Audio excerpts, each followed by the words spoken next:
शांति।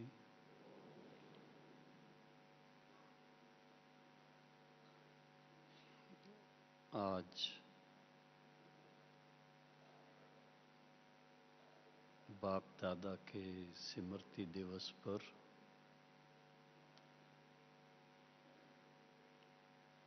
हम सभी विशेष रूप से अमृत वेले से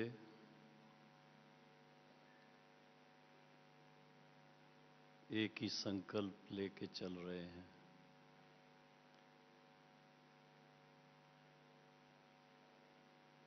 कि बाप दादा के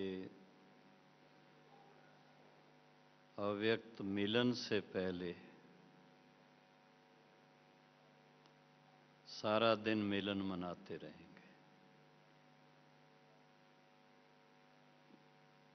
इंतजार नहीं करेंगे, क्योंकि वो तो निश्चित है।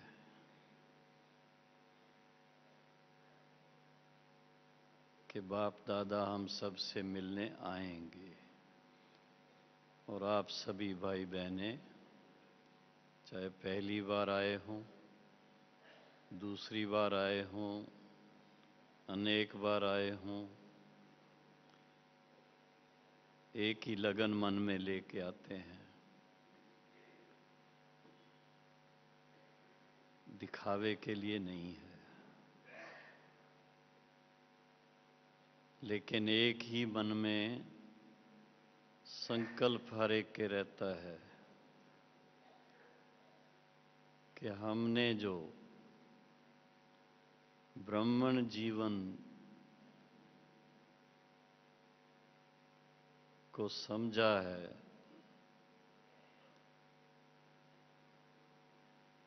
उसके नियम, उसकी मर्यादाओं को अपनाया है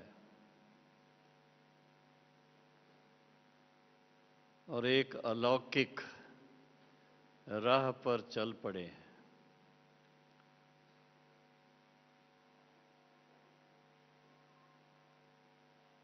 क्यों चल पड़े हैं, सभी जानते हैं। लौकिक दुनिया की राहों में काफी भटक गए थे।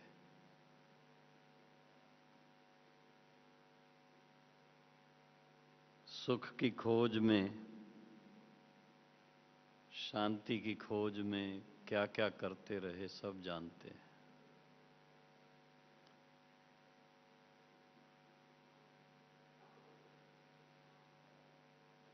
और बाबा के इस महान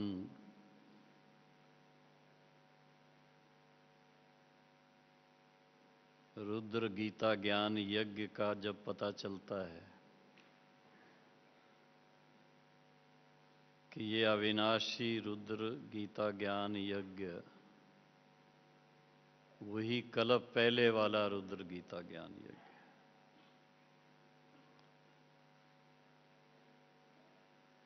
जहां पर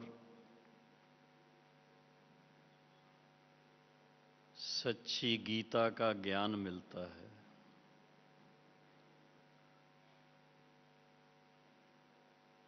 और गीता में ही वर्णित सहज राज योग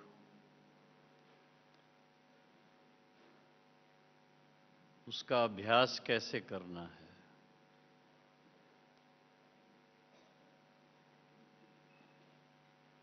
उस अभ्यास के फलस्वरूप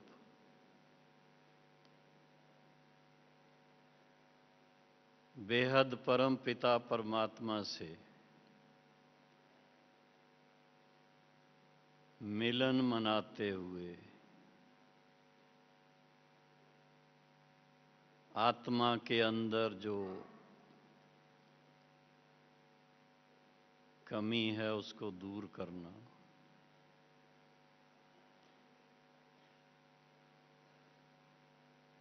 और जो सद्गुण है, श्रेष्ठ जीवन है,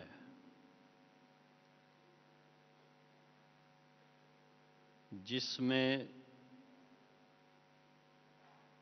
हम आत्माएं सच्चा सुख, सच्ची शांति का अनुभव करते हैं,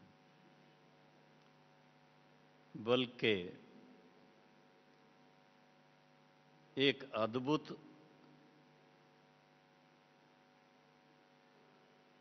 जानकारी मिलती है कि सिर्फ शांति और सुख की बात नहीं है, एक जन्म की बात नहीं है, अनेक जन्मों की बात है।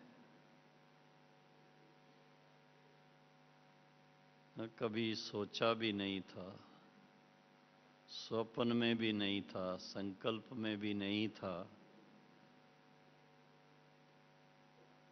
कि हम आत्माएं कभी परम पिता परमात्मा से सन्मुख मिलेंगे। सोचा था कभी आपने? जिन्होंने सोचा था कि सचमुच हम परमात्मा से सन्मुख मिलेंगे एक ना एक दिन, वो जरा हाथ तो खड़ा करें। कोई एक भी नहीं। तो सबसे पहली तो मन को सुख देने वाली बात, दिल को तसल्ली देने वाली बात, एक लॉटरी के रूप में कह लो, multi million, multi billion, multi trillion fold lottery जैसे मिल जाती है। चाहे कोई पढ़े लिखे हैं और चाहे कोई गांव के रहने वाले हैं, अनपढ़ भी हैं, लेकिन ईश्वरी परिवार के जो सदस्य वो यहाँ बैठे ही इसीलिए हैं कि उनको वो लॉटरी मिल चुकी है। मिली है या नहीं मिली है? सच? तो सबसे पहली बात तो मैं यही सोचता हूं कि हम सब का जीवन धन्य हो गया, जिन्हें स्वयं पिता परमात्मा का परिचय मिला। निमित्त बनी ब्रह्मा कुमारी बहनें, पर धीरे धीरे धीरे धीरे पता चलता गया कि ब्रह्मा कुमारी बहनों को भी कैसे ज्ञान मिला। उसके लिए निमित्त कौन बना? ब्रह्मा बाबा बना।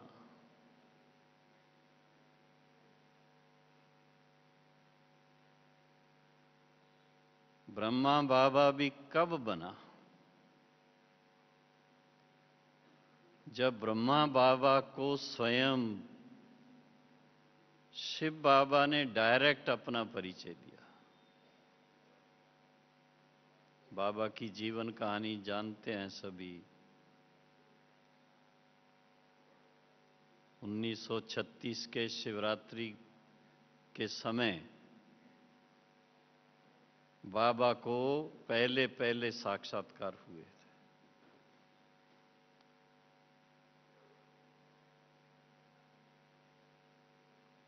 और उसके बाद ही बाबा ने अपना जो लौकिक कारोबार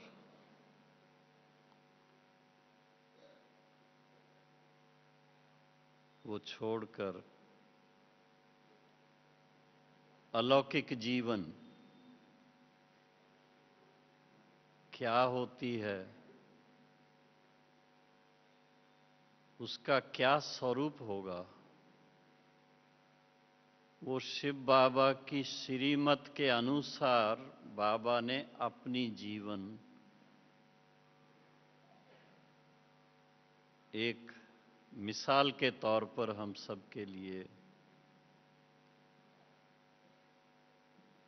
इस कलयुगी दुनिया में, कलयुग के अंतिम समय में ऐसा जीवन अपना बनाकर दिखाया।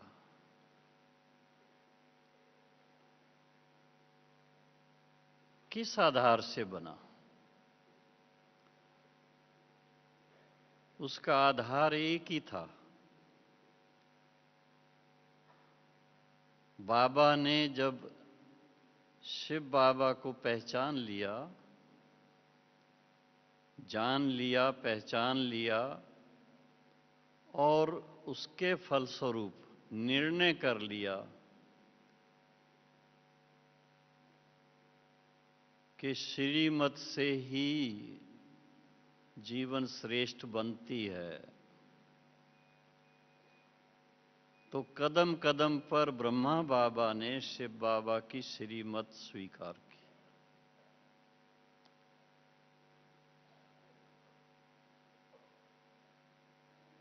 और जैसे ब्रह्मा बाबा के लिए शब्द यूज होता है आदि देव,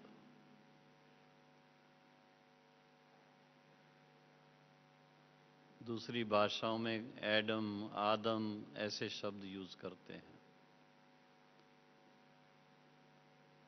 तो आदि देव प्रजापिता ब्रह्मा बाबा ने इस निश्चय से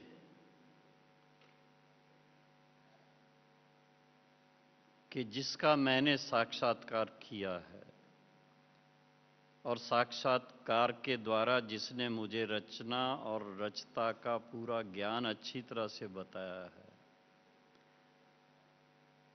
और उसके साथ साथ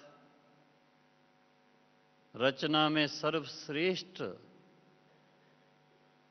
देवी देवताओं की जो जीवन है, ऐसा दिव्य जीवन बनाने का मार्गदर्शन जिसने मुझे बताया है, उसके आदेश के अनुसार विश्व परिवर्तन के लिए, आप सोचिए कितना बड़ा कार्य है, लेकिन कराने वाला विश्व पिता है।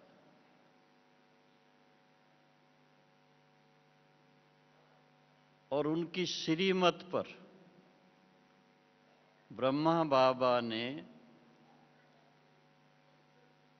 अच्छी तरह पहले समझ लिया, लगभग 1 साल, और फाइनल निर्णय कर लिया 1 जनवरी 1937, जब बाबा ने अपना एक पत्र लिखा विल के रूप में कि मैं अपना तन मन धन ओम मंडली माता के चरणों में समर्पित करता हूं। बहुत बड़ा एक निर्णय 60 वर्ष की आयु में बाबा का था। किसी से पूछा नहीं, किसी को बताया नहीं,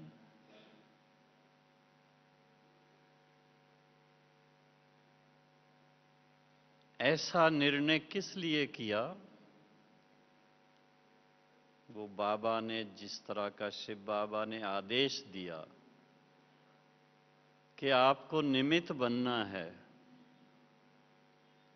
विश्व परिवर्तन के लिए,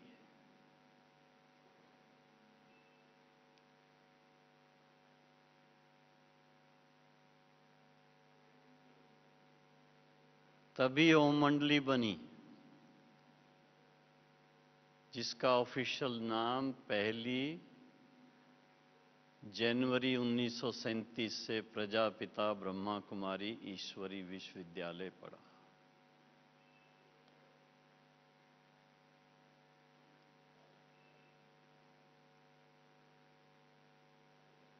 बाबा को इस बात का निश्चय था कि मेरा हाथ किसके हाथ में है, मुझे गाइड करने वाला कौन है। कोई ऑर्डिनरी व्यक्ति नहीं है, कोई नेता नहीं है, कोई संत नहीं है, लेकिन स्वयं सर्वशक्तिवान परमपिता परमात्मा है।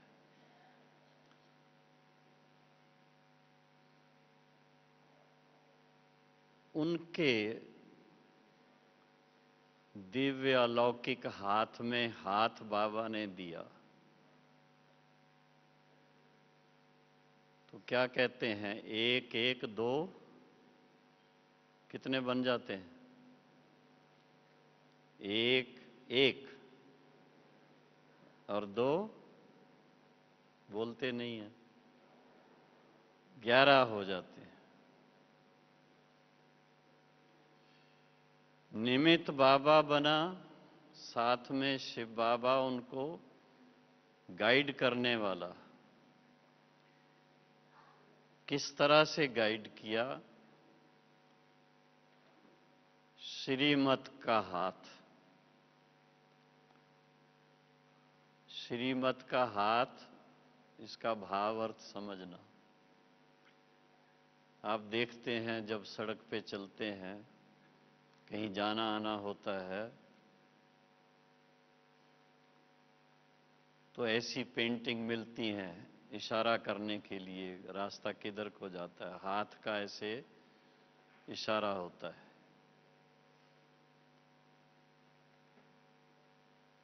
तो कदम कदम पर बाबा को शिव बाबा की श्रीमत जब मिली, बाबा ने उसकी गहराई को जाना और समझा, और उससे क्या प्राप्ति होती है, क्या जीवन बनती है, क्या संसार बनता है, इन बातों को जब अच्छी तरह से जान लिया, परख लिया और स्वीकार कर लिया, उसके फलस्वरूप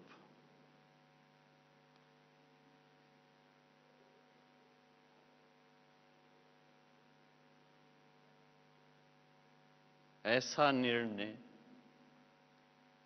बड़ी आश्चर्य की बात है।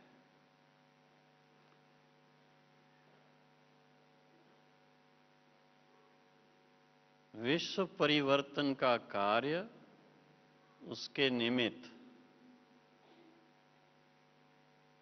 यूं तो सबके लिए है, लेकिन विशेष उसमें पार्ट किसका है? इंस्टीट्यूशन का नाम क्या है? ब्रह्मा कुमारी बहनों का नाम है। एक बहुत सोच करके ऐसा निर्णय बाबा ने लिया कि जो ट्रस्ट बनाया, ट्रस्ट के अंदर सभी 8 के 8 ट्रस्टी, माताएं, 3 माताएं और 5 बहनें, 18 साल से ऊपर की कुमारियां,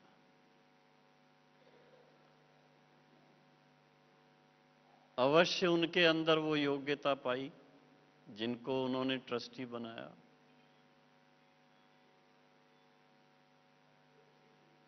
और उनका हेड किसको रखा? मातेश्वरी सरस्वती को। वो भी नाम बाद में दिया, ओम राधे नाम था उस समय। तो ये एक बहुत ही दुनिया के लिए उस समय, समाज के लिए खास, क्योंकि हैदराबाद सिंध में स्थापना हुई थी, तो समाज के लिए एक बड़ी विचित्र बात थी, नई बात थी, और समाज उसको स्वीकार करने के लिए तैयार नहीं था।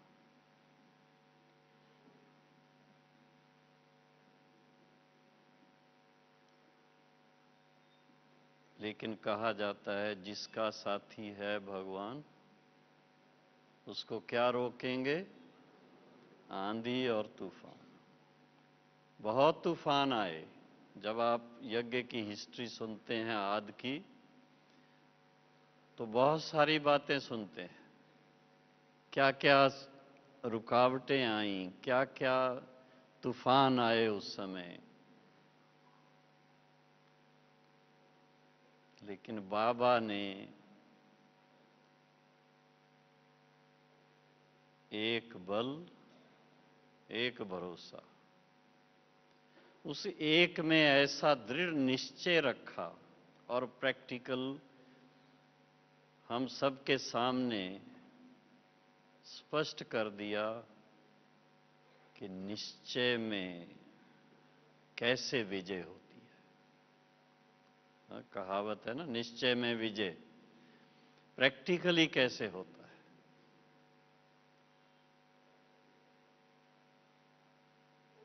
जब से यज्ञ की स्थापना हुई,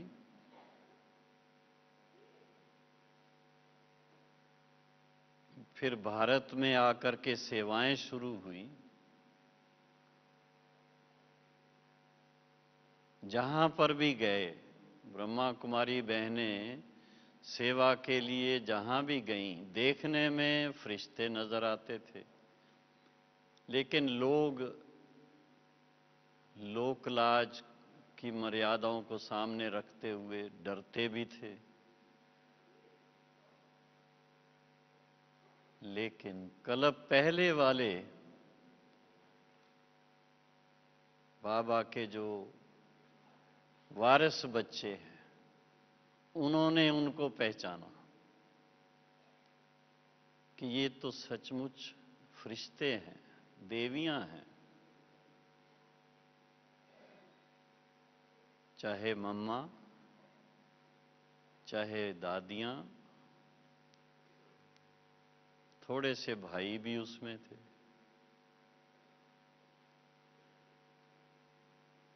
लेकिन उनकी भाषा, उनका व्यवहार, उससे उन्होंने पहचाना कि ये तो सचमुच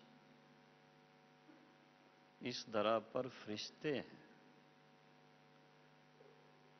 और जिन्होंने पहचाना वो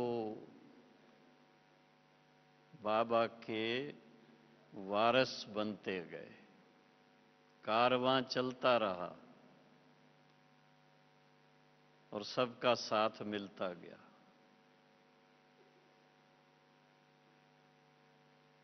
शुरू में उसको कहता हूं, जब भिन्न भिन्न स्थानों से बाबा से मिलने के लिए कोई बहनें या भाई आते थे, तो बड़ी थोड़ी सी संख्या। हम पहली बार आए थे, 1959 की बात है, जुलाई का महीना था। उस समय टोटल 6 भाई बहनें थे। और जो मुरली लिखती थी बहनें, उन्होंने मुरली के लास्ट में फुटनोट लिख के भेजा सभी को, सेंटर्स को। इस समय मधुबन में ब्राह्मणों की रिमझिम है। 6 लोग आए हुए बाहर से, और मधुबन में रहने वाले कितने थे मालूम है आपको? 4-6 तो माताएं बुजुर्ग थीं, लेकिन उसके अलावा जो मुरली की डिपार्टमेंट देखने वाले, या जो कॉरेस्पॉन्डेंस, पत्र व्यवहार आता जाता है उसको संभालने वाले, या मैनेजमेंट को देखने वाले, टोटल 10 लोग थे। तो आप सोचिए, उस समय अगर हम सोचते, बाबा जो कहता है कि विश्व का परिवर्तन करना है, और उस समय थोड़े से लोग आ रहे,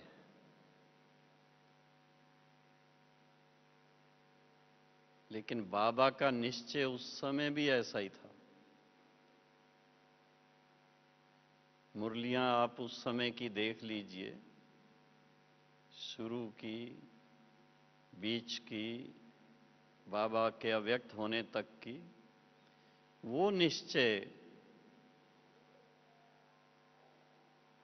कि एक दिन सारे विश्व से बाबा के बच्चे आएंगे,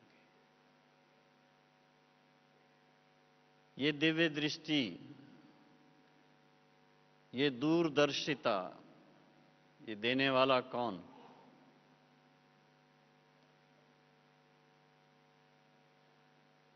वो शिव बाबा का श्रीमत का हाथ।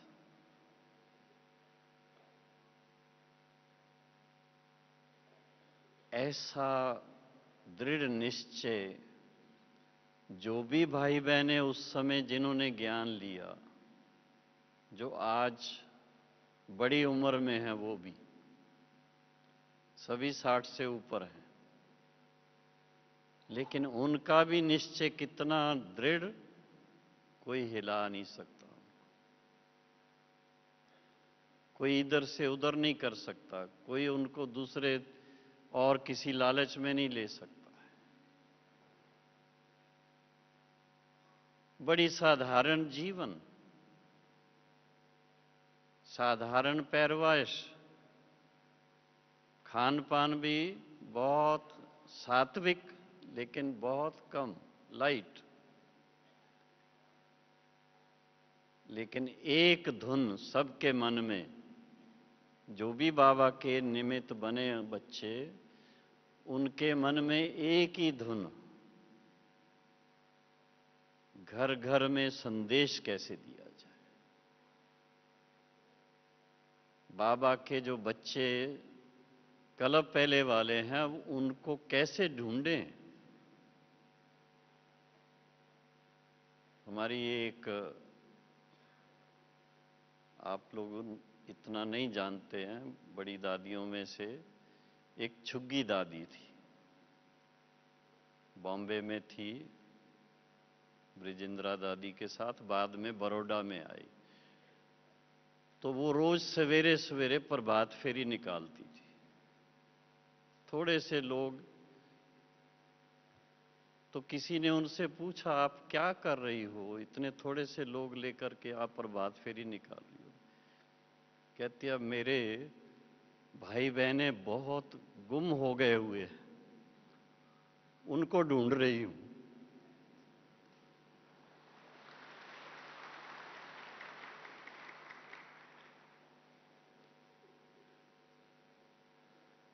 इस तरह की भावना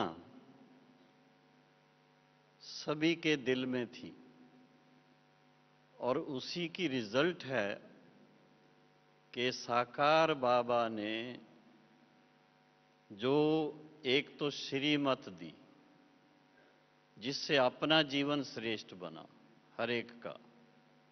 सभी जानते हैं श्रीमत में क्या क्या है।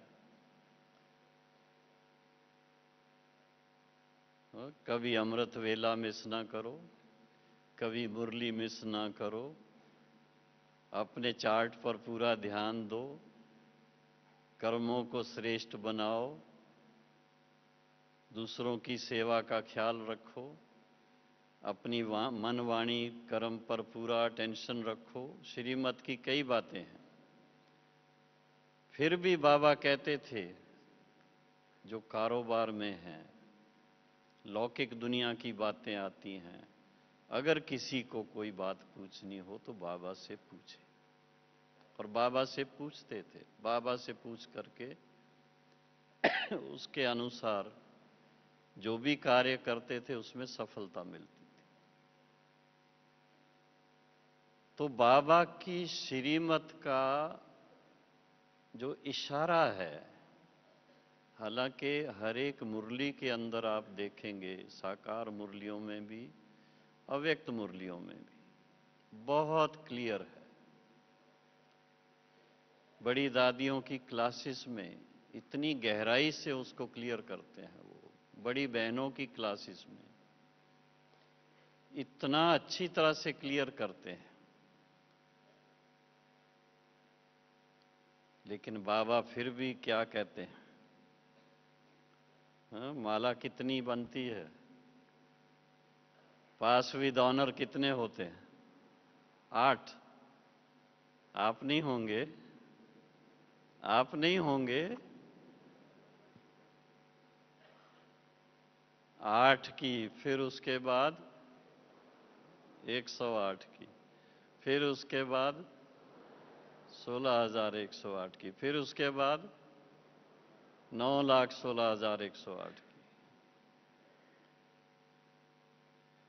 अगर ये हम सोच के चलें कि वो 8 तो पास विद ऑनर हो गए, तो हम क्या कर रहे हैं अभी? तो बाबा का इशारा, हाँ, श्रीमत क्या है?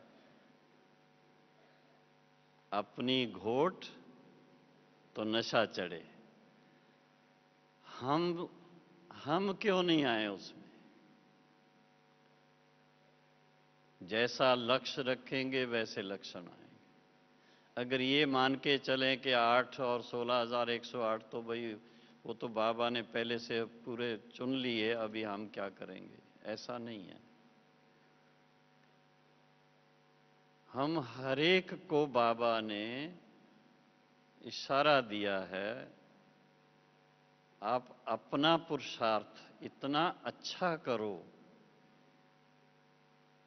कि अंतिम समय आप हंसते हंसते शरीर छोड़ो, खुशी से शरीर छोड़ो। क्यों? एक ही बात के निश्चय से आप उस चीज को प्राप्त करेंगे कि बाबा की श्रीमत को मैंने बिल्कुल एक्यूरेटली फॉलो किया। बाबा की श्रीमत का जो हाथ जिस तरफ इशारा कर रहा था, मैंने उसको ही सामने रखा, पीछे मुड़ के नहीं देखा, दाएं बाएं कहीं नहीं देखा, वही एक सामने अपना लक्ष्य रखा। इस तरह का अभ्यास जब करें तो आप देखेंगे कि आपके अपने जीवन में हर पल बड़ा उमंग रहेगा, बहुत खुशी रहेगी, और फरिश्ता स्वरूप क्या होता है उसके अनुभव में चले जाएंगे। बाबा मन के अंदर सदा रहेगा, बाहर नहीं जाएगा। जो बाबा कई बार व्यक्तवाणी में भी कहते हैं, आपके दिल में बाबा और बाबा के दिल में हम बच्चे। इस तरह का समीपता का संबंध बाबा के साथ अगर हमारा बाबा के इशारे अनुसार बन जाता है, तो मैंने देखा, स्वयं अनुभव करता हूं, दादियों को देखता हूं, दूसरी कोई बात मन में नहीं आती है, पर चिंतन में मन नहीं जाता है, व्यर्थ बातों में मन नहीं चलता है, लगता है ये सब हमारे काम की चीज नहीं है, इससे हमको कोई लाभ होने वाला नहीं है। जिससे हमें सच्चा सुख मिला है इस जीवन के अंदर, वो तो ईश्वरी ज्ञान है। किसमें है ज्ञान? मुरली में है। और दूसरा, जो बाबा की दी हुई श्रीमत के अनुसार ब्राह्मण जीवन की जो धारणाएं हैं, उनको अपनाने से सुख मिला है। और तीसरा, सुख बांटने से और सुख बढ़ता है। जो चीज मुझे प्राप्त हुई दूसरों को देते हैं निस्वार्थ भाव से देते हैं। ये भी नहीं इनकी सेवा करेंगे फिर इससे ये मकान में मेरे को मदद करेगा, फिर ये नहीं। निस्वार्थ भाव से जो सेवा करेंगे तो जिनकी सेवा करेंगे वो भी बाबा के वारिस बन जाएंगे, और आप सेवा करेंगे तो आपका अपना भाग्य और अनेक गुना ऊंचा हो जाएगा। ये अनुभव करने की बातें हैं।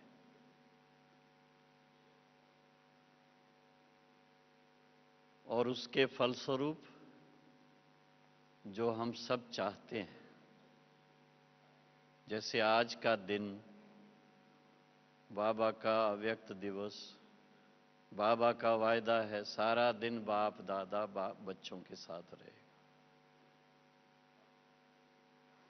जब बाबा अव्यक्त हुए और उसके 3 दिन के बाद की मुरली कल शाम को आपने सुनी, दादी ने सुनाई ना, सुनी आप सब ने, बहुत क्लियर सब कुछ बाबा ने उसमें बता दिया। उस मुरली को अगर सामने रखें, आप सोचिए कितने वर्ष हो गए। 69 में 21 जनवरी के दिन वो मुरली चली है। आज भी उस मुरली को आप पढ़िए, आपको लगेगा जैसे आज बाबा हमको सुना रहे हैं। तो बाबा की दी हुई श्रीमत, उसको समझना, उसकी गहराई में जाना और उसको जीवन में अप्लाई करना, प्रैक्टिकल में, सिर्फ शब्दों से नहीं। हम वर्णन करते हैं, अच्छी बात है, वर्णन करने से दूसरों की सेवा होगी, लेकिन जो वर्णन करते हैं उसका स्वरूप हमें बनना पड़े, तब उसका असर होगा।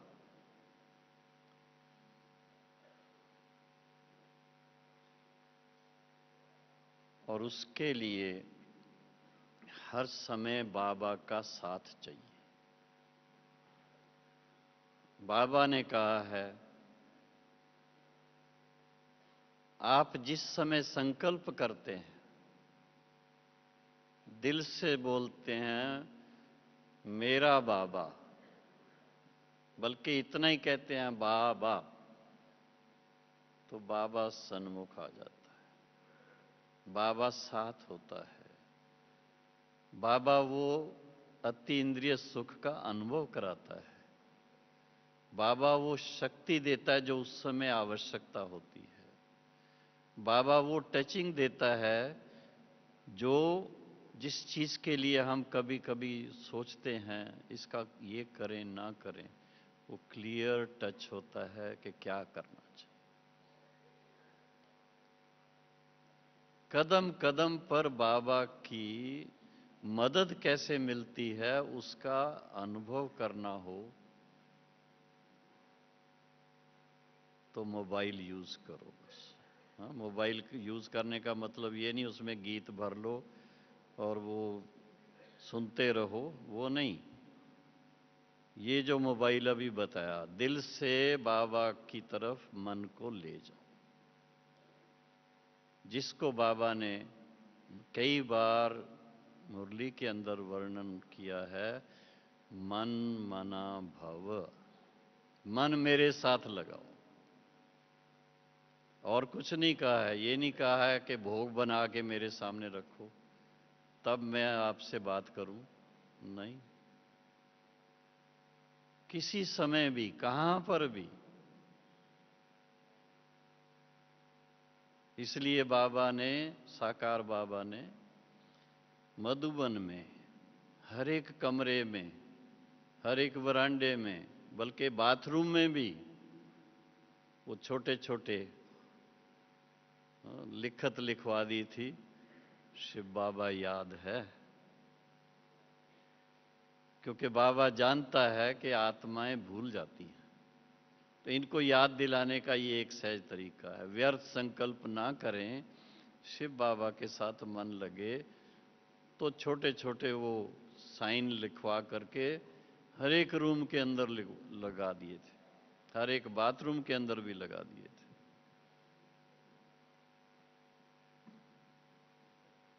तो अपने आप से हमें ये पूछना है, दूसरों की बात छोड़िए, अपने आप से बीच बीच में पूछना है कि मुझे बाबा याद है। क्योंकि बाबा याद होगा तो बाबा की याद की का स्वरूप है आपके नैनों में मुस्कान हो, हर समय आप लाइट होंगे। हाँ, बाबा कौन है? ब्रह्मा बाबा भी कहता है शिव बाबा को याद करो। तो शिव बाबा का स्वरूप क्या है? सोचिए। हाँ, वो मोटा स्वरूप है जो पूजते हैं भक्ति में, शिवलिंग के रूप में नहीं। बाबा ने उसको बहुत महीन भी कर दिया, लेकिन साथ साथ में फिर देखा कि ये इतनी महीनता में इनका मन नहीं लगता है, तो फिर कहा अच्छा ठीक है। जैसे तारे रात को देखते हो ना, तो आत्मा भी स्टार है, बाबा भी स्टार है। उस स्वरूप में बाबा को याद करो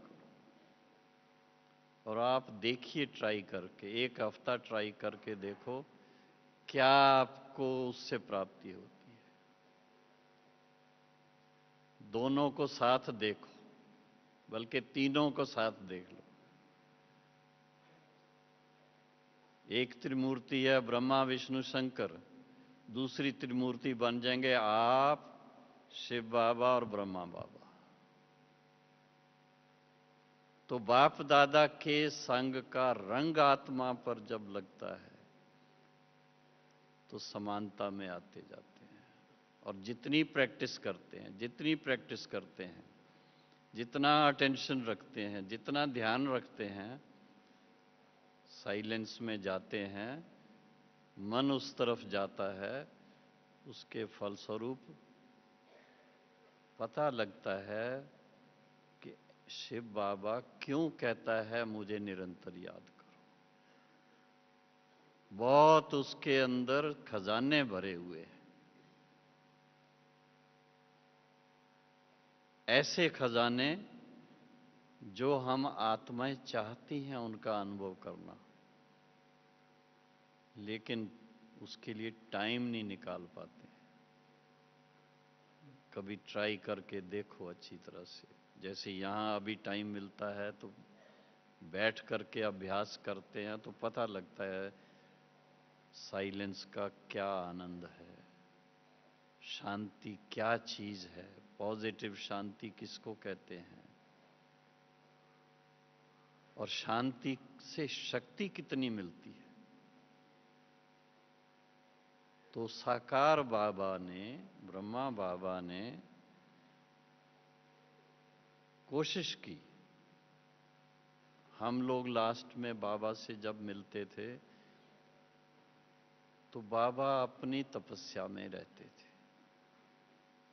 और उस समय दृष्टि ऐसे देंगे जो हम कुछ कहना चाहें, बोलना चाहें, पूछना चाहें, हिम्मत नहीं होगी हमें बोलने की, बल्कि बाबा की तरफ देखते, बाबा की दृष्टि पड़ते ऐसी स्थिति बन जाती, इतना अति इंद्रिय सुख में चले जाते, इतना अव्यक्त अनुभव होता, ऐसा वाइब्रेशन बाबा के चारों तरफ उस समय महसूस होता, ऐसे प्रकंपन जो एकदम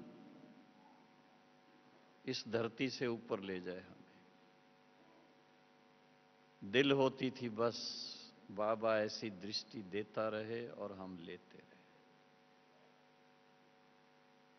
थोड़े टाइम के बाद फिर बाबा पूछे, बच्चे कुछ पूछना है? तो यही मन में आएगा, बाबा दृष्टि देते रहो बस, कुछ पूछने की जरूरत नहीं। वो है बाप दादा का साथ। जितना उसमें आप रहेंगे, संग का रंग लगता रहेगा, तब बाप समान बनते जाएंगे। जो बाबा बार बार इसी एक बात के लिए मुरलियों के अंदर इशारा देता है, फॉलो फादर। सुना है, पढ़ा है, फॉलो फादर। क्या फॉलो करें? और कुछ नहीं। जैसे ब्रह्मा बाबा ने लक्ष्य रखा कि मुझे 8 घंटा कैसे भी बाबा के साथ मन लगा करके, 24 घंटे में से 8 घंटा कम से कम मुझे इतना टाइम बाबा के साथ मन लगा करके रहना है। और वो बाबा ने कहा जब 8 घंटा रहेंगे तो कर्मातीत स्थिति को प्राप्त करेंगे, तब पुराना हिसाब किताब खत्म होगा और तभी आप इतना श्रेष्ठ बन सकेंगे। मनुष्य से देवता बनना, नर से श्री नारायण बनना, नारी से श्री लक्ष्मी बनना, और एक जन्म के लिए नहीं, अनेक जन्मों के लिए बनना। कितने जन्म तक बनेंगे? 21 ही बनेंगे। उसके बाद हम तो अभी भी सुनते हैं कईयों का नाम श्री लक्ष्मी शब्द, श्री नहीं है अभी, लक्ष्मी है, नारायण है, अभी तक भी चलता था। तो बाप दादा का साथ होगा तो बाप के समान बनते जाएंगे। और 8 घंटे का लक्ष्य रखना जरूरी है। जब 8 घंटे तपस्या करेंगे, आप कहेंगे क्या बैठ करके करनी? नहीं, सुबह शाम बैठ के करो, लेकिन दिन भर में बाबा ने कई तरीके से बताया है। भिन्न भिन्न संबंध से, भिन्न भिन्न स्वरूप से, लेकिन एक दिल में आपको पक्का हो कि सचमुच मैं बाबा के याद में था, याद में थी। तो जो बाबा की याद में है वो बाबा के साथ है। ठीक है? और उसके लिए क्या कहते हैं? जो पिया के साथ है उसके लिए कौन सी बरसात है? सब प्रकार की बरसात है। ज्ञान की भी है, योग में तो शक्ति मिलती है, लेकिन गुणों की भी बरसात है और ज्ञान रत्नों की बरसात है। ओम शांति।